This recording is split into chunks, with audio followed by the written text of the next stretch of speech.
Hello बच्चों, let's read the question. Question says, let E1 be the eccentricity of the hyperbola x square by 16 minus y square by 9 is equal to 1 and E2 is the eccentricity of the ellipse x square by a square plus y square by b square is equal to 1 where a is greater than b, which passes through the foci of the hyperbola. If E1 into E2 is equal to 1, then the length of chord of the ellipse parallel to the x-axis and passes through the point 0, 2 is. Option A is 10 square root 5 by 3. Option B is 3 square root 5. Option C is 4 square root 5. Option D is 8 square root 5 by 3. First we see the key concept. देखिए बेटा, आपको यहाँ eccentricity find out करनी आनी चाहिए. हम hyperbola की, अगर हाइपरबोला की बात करें तो हाइपरबोला की इसेंट्रिसिटी कैसे निकालते हैं? E is equal to square root of 1 plus b square by a square. और इलिप्स के लिए आप इसेंट्रिसिटी निकाल सकते हैं या सीधा मैं ऐसे लिख सकती हूँ. देखिए ये फॉर्मूला होता है b square is equal to a square into 1 minus e square. बच्चे यहाँ इसेंट्रिसिटी, ये ई रिप्रेजेंट करिए हाइपरबोला की इसेंट्रिसिटी को, और ये वाली ई रिप्रेजेंट कर रही है इलिप्स की इसेंट्रिसिटी को. अब हमें हाइपरबोला की इक्वेशन गिवन है, मैं हाइपरबोला की इक्वेशन को एच से रिप्रेजेंट कर देती हूँ, यानी x square by 16 minus y square by 9 is equal to 1.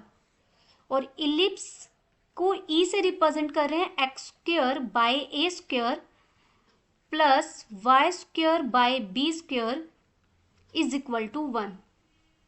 देखिए हमें इलिप्स के लिए ना ए पता है ना बी पता है, लेकिन इतना पता है ए ग्रेटर देन बी है तो हॉरिजॉन्टल इलिप्स बनेगा. और इलिप्स किससे पास कर रहा है? हाइपरबोला की फोकाई से पास कर रहा है. तो ये कुछ डायग्राम ऐसा होगा. इलिप्स कुछ हमारा हॉरिजॉन्टल इलिप्स है, एक्स एक्सिस के अलोंग है, तो ये हमारा इलिप्स होगा. और हाइपरबोला हमारा कुछ ऐसे होगा. ये फोकाई होंगे हाइपरबोला के इस तरीके से. ओके, सबसे पहले हम इलिप्स की इक्वेशन फाइंड आउट करेंगे, यानी ए और बी फाइंड आउट करेंगे. ए और बी फाइंड आउट करने से पहले मैं हाइपरबोला की इसेंट्रिसिटी को, इसने क्या बोला है? E1. E1 क्या है? हाइपरबोला की इसेंट्रिसिटी. तो हम E1 फाइंड आउट कर लेंगे. देखिए E1 हो जाएगा यहाँ पर square root of 1 plus b square क्या है? 9 बाय 16. आप इसे सोल्व करेंगे तो E1 आ जाएगा 5 बाय 4. E1 मिल गया. अब E2 हमें एक और कंडीशन गिवन है, हमें दिया गया है E1 इंटू E2 इक्वल है 1 के. तो देयरफॉर E2 जो इलिप्स की इसेंट्रिसिटी है वो 1 बाई E1 हो जाएगी. डेट इज E2 मुझे कितना मिल गया? 4 बाई 5. ओके, तो मुझे यहाँ से 4 बाई 5 भी मिल गया. अब देखिए जो ये हमारी है लाइन, ये मेजर एक्सिस होती है, 2a की इक्वल होती है. और अगर हम फोकाई के डिस्टेंस की बात करें, ये क्या है? हाइपरबोला के दो फोकाइज के बीच का डिस्टेंस भी है. तो लेफ्ट हैंड दोनों चीज, एक चीज अगर इलिप्स के केस में तो ये मेजर एक्सिस बन रही है, हाइपरबोला के केस में ये दोनों फोकाइज के बीच का डिस्टेंस बन रही है. तो यहाँ से 2a मेजर एक्सिस की लेंथ हो गई क्योंकि a बड़ा है हमारा, और राइट हैंड साइड में ये हो गया 2a E1. तो 2a इज इक्वल टू 2, और यहाँ पर a कितना है? हाइपरबोला के केस में हमारा 4 है. 4 का स्क्वायर 16 ही तो दिया हुआ था, तो ये 4 हो गया.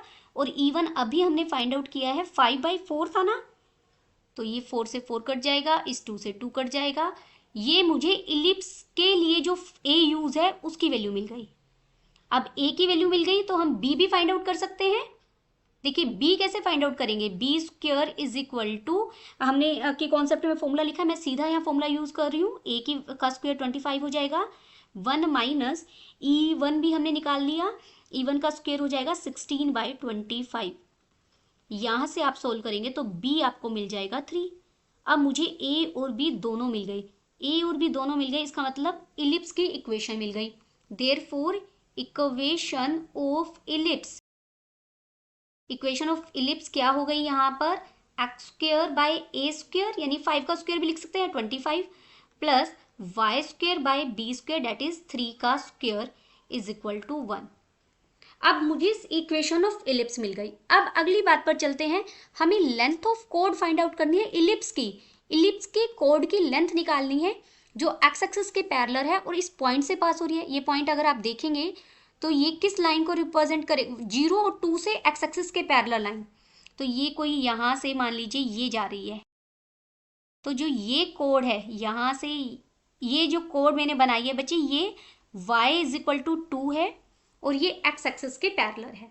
तो ये डिस्टेंस अगर मुझे मिल जाए, जितना इधर डिस्टेंस होगा उतना ही ये इधर होगा, तो मुझे ये डिस्टेंस मिल जाए और ये कोऑर्डिनेट क्या है 0,2 और इस पूरी लाइन पर y तो क्या रहेगा 2। तो जब इस पॉइंट की बात करेंगे वहां पर y को अगर मैं 2 रख दूं तो मुझे x कोऑर्डिनेट मिल जाएगा। तो इक्वेशन ऑफ इलिप्स में put y is equal to 2, तो ये बन जाएगा x square by 25 plus y square को हमने कितना, वाई को कितना रखा है 2, तो वाई स्क्वेयर हो जाएगा 4 और डिवीजन बाय 9 है इज इक्वल टू 1।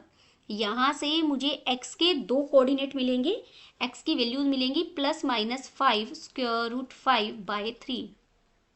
सिर्फ पॉजिटिव लेंगे तो मुझे जो x का इंटरसेक्टिंग पॉइंट मिला जिसकी हम बात कर रहे थे, यहाँ पर मैं इसे p बोल देती हूँ, p पॉइंट जो मिल गया उसके कोऑर्डिनेट x कोऑर्डिनेट हो गया 5 स्क्वायर रूट 5 बाय 3 और y कोऑर्डिनेट 2 है। अब इसका डिस्टेंस, ये जो लेंथ है इतनी लेंथ बेटा, ये वाली लेंथ x है, ओरिजिन है ना, ये ओरिजिन यहाँ 0 से डिस्टेंस उतना ही इधर का सीधा डबल कर दीजिए।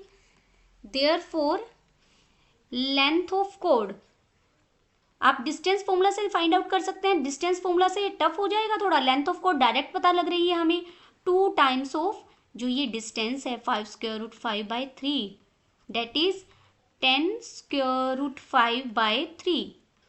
देखते हैं कौन सा ऑप्शन हमारा सही है। Option a is correct. Hope you understood it well. Best of luck.